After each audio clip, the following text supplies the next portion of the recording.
madax bannaan madaxweynaha Somaliland ayaa khudbadii furitaanka shirka Djibouti 14 Juun hadalkii ugu horeeyay soo bandhigay xuquuqda ay sharciyada qadiyada Somaliland ku taagan tahay iyo horumarka ay gaareen 30 sano ee la soo dhaafay waxa uu yiri ilaa markii ay Somaliland la soo noqotay madax bannaanida waxa ay gaartay horusocod ku aadan xagga xalinta khilaafaadka nabadeynta dhismaha dawladda qaadista afti dastuuri ah iyo in ay qabteen 3 doorasho madaxeed oo madax bannaan oo xalaal ah 2 doorasho deegaan ah iyo doorasho baarlamaan haddaba ma la jooga xilligii dawladda federaalka Soomaaliya ee aqoonsan lahayd Somaliland dooda caawa waxaanu ka eegi doonaa iraahdee dhanka Somaliland aynu eegno haddaba inta aanan doodaas u galin qaar kamid ah shacabka Hargeysa waragtiyadooda la wadaagay Somaliland waa dal isku filnaansho gaaray hab dhaqaale iyo hab cilmiyo waayo waxaan ka mid ahaa dadkii ku dhashay Somaliland ee dalkan maalinta bilowga ah see maanta markaan qiimeeyo mustaqbalkiisu aad iyo aad ayuu qurux badan yahay waana la shirtay kana dunida waan la tartami karnaa dalalka caalamka waxaan si xushmad iyo ixtiraam loogu codsan lahaa in mar kaliya la helo qof Soomaaliya oo yiraahda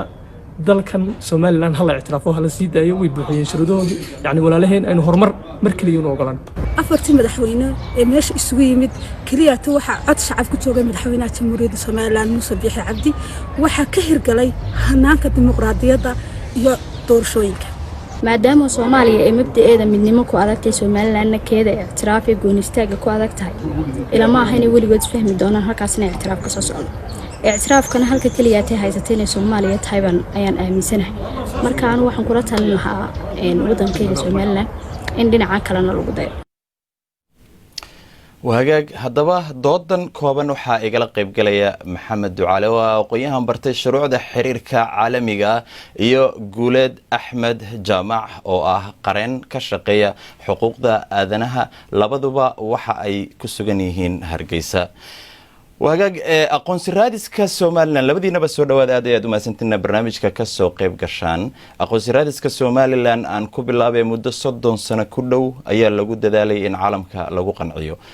bal ma idin tahay iminka in goob fagaara ah dawladda Somaliland ku qancin karto dawladda federaalka Soomaaliya inay u aqoonsato dal madax bannaan aan ku bilaabo Maxamed Ducaale waad maasantii Maxamed adiga iyo Guuleedba horta marka ugu horeysa Somaliland doodeedu waa dood ku salaysan taariikh iyo sharciba haddaan ka eegno si yar kooban oo u taabto sharciga ka yaala ama inta badan customary international law ee 1933 Montevideo Convention afarta qodob ee ugu muhiimsan ee halka lagu xusabo Somaliland afarta shuruudood haday tahay dadweyne mucayan haday tahay dhul qeexan haday tahay dawlad iyo haday tahay awood in heshiis gali kartaba way sameysay inta waxa u dheer Somaliland in 30 sanadoodii ugu dambeeyay ay ku talaabsatay dimuqraadiyadeyn ay ku talaabsatay dibudhis ay ku talaabsatay dhaqaalaheedu kobcay markasta doodeeda sida ka muuqatay shirka madaxweynaha Somaliland uu ka sheegay shirka waa dood culus dhinaca haday noqoto xagga ma ku qancin karaan waxay la tahay hadaynu si yar kooban u eegno dhamaan 30 sanadoodii ugu dambeeyay wadamadii adduunyada qaramada midoobay ka mid noqday inta badan qadiyadahooga waxa sponsor gareynaya ama riixayay wadamada marka veto powerka ama ha noqoto Mareykanka hadaynu si gaar ah u eegno imika tusaalahaan istimaro kale qadiyadeeda waxa riixayay de Catholic waayo wadan Catholic church ayaa door weyn ka qaadatay saas leeg labadii qadiyadood ee Eritrea iyo Suudaan ba inkastoo Somaliland case-keedu ku xoog weyn yahay waxay ku timi heshiis waayo mushkilad baa marka international community-gu waxay ka eegisay in mushkiladda la xaliyo nasiib darro Somaliland labada mushkiladooda ugu waaweyn ka horeeyay waxay ahayd kow adduunkii oo nin dhaxariis ku soo eegin oo qadiyadeedii ma helin cid markaa riixda iyo dalkii markaa jamhuuriyadda Soomaaliyeed ay isku sameysmeen Somali Republic oo isna dhibaato oo Maxamed aad iyo aad u maasantahay waanu u gali doonaa waxyaabaha hortaagan aan Guuleed soo galiyo Guuleed adigu maxaad ku dari lahayd Somaliland ma gaartay heer ay ku qancin karto Soomaaliya in ay aqoonsi ka hesho horta Somaliland iyo shacabkeedu waa inay dal madax bannaan oo aan bidoonayn xaqna way u leeyihiin anigu waxaan isleeyahay dadaalka Somaliland bilowday 2012 ah in arrinka wada hadal lagu dayo xagga Soomaaliya ka yimaada inaanu ahayn mid waqti badan la geliyay si loola tacaamulo Soomaaliya si ka duwan qaabka haduu yahay hadda eegtay shirarkan waxay bilaabeen 2012 waa muddo 10 sano ku dhow welina lama gaarin meel fog marka su-aasha weyn ee tahay in la isweydiiyo waxa weeye Somaliland ictiraafkan waxay ku heli kartaa wadahadalada Soomaaliya ay kula jirto oo ay ku qanciso Soomaaliya mise inay si kale ugu daydo inay adduunyada kale dawladuhu ka madax bannaan yihiin inay ictiraafka ka daydo waxaan xisaahay Somaliland intay fadhiisatay labada intay mid go'aansatay kumay dhaqaaqin waxay isku dhex wadaa labada taasina waxay caqabad ku noqon kartaa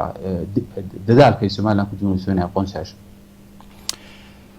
waa gartay bal haddii ay sidaa tahay sidee bay qaar ka mid ah shacabka Muqdisho u arkaan qadiyadda Somaliland aniga waxaan u arkaa inayna ku habboonayn ay si fiicnayn sababtana waxay tahay ayagana dan uguma jirto inagana dan uguma jirto ayagana dan uguma jirto Soomaali kama maarmaan inagana dan uguma jirto Somaliland waa maamul goboleed haddii ayagu go'aan maamul goboleedyada kale federaalka ka tirsan ayaa go'aya ayagana midba maalin go'aya marka waxay noqonaysaa wada halaq mareen ah ka fikir ahaan waxaan aaminsanahay madax in gooni Somaliland gooni loo jaro aad baan uga soo horjeedaa waxaan aaminsanahay Soomaaliya inay mid tahay weligeedna mid ahaa jirtay haddana ay mid noqon doonto fikirka Soomaaliya in la qaybiyo marnaba aniga ma aaminsani aad baan uga soo horjeedaa ciddii aaminsan waa ku dhaleelaya waayo Soomaaliya waa hal dad waa hal diin mana kala maarmi karaan anigu markii laga soo tago jacaylka dadka isku qabaan isa nabadda markaan u hadlayo Somaliland iyo Soomaaliya waxaan dhihi lahaa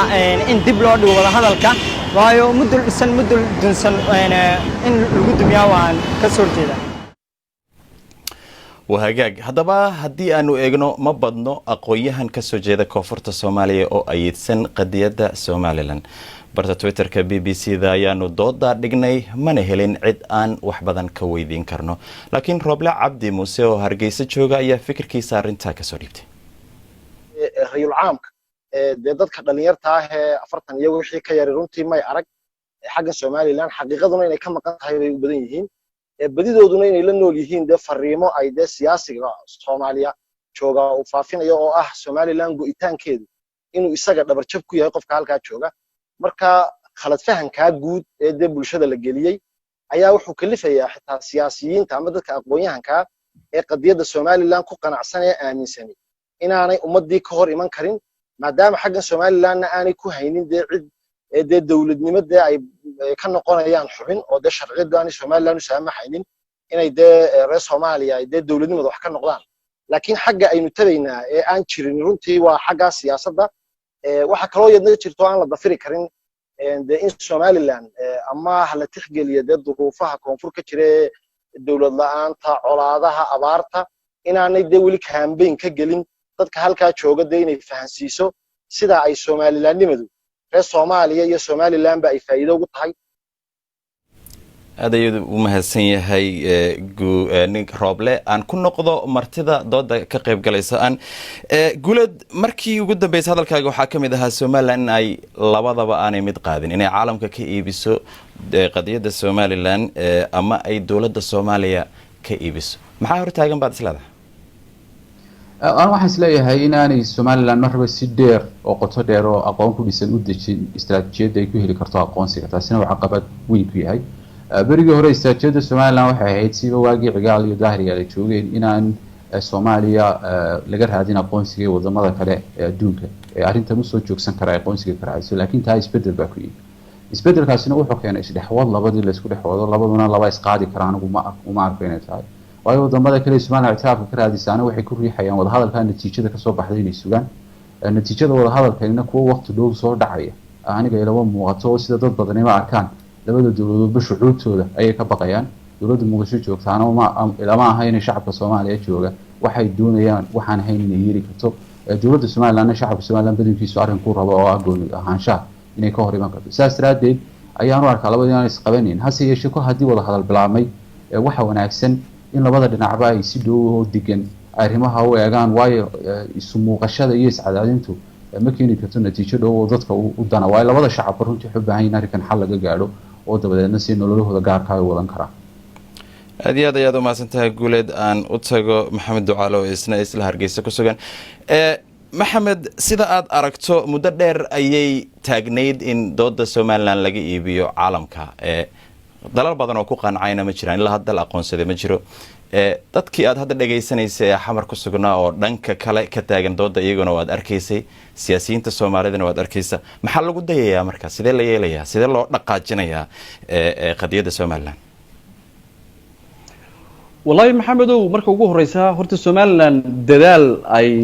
waa la oran karaa dadaalkii halkii la doonay may gaarsiin laakiin xukuumadii kala dambe dhamaantood waqti bay geliyeen arrinta ictiraafka dadkii Soomaaliland ugu aqoonta badnaana dawladaha way la soo shaqeeyeen arrinta horta sideedaba aqoonsigu inta badan waa arrin siyaasi ku timaada hadda taariikhda dib u raacdo 29kii markii midowgii Soviet burburay Croatia iyo Bosnia labadaba waxa la aqoonsaday iyagoo xitaa dalkoodii aan maamulin marka inta badan aqoonsigu kuma xidhna dadaal inta ayaan ku soo afmeeray nabad kale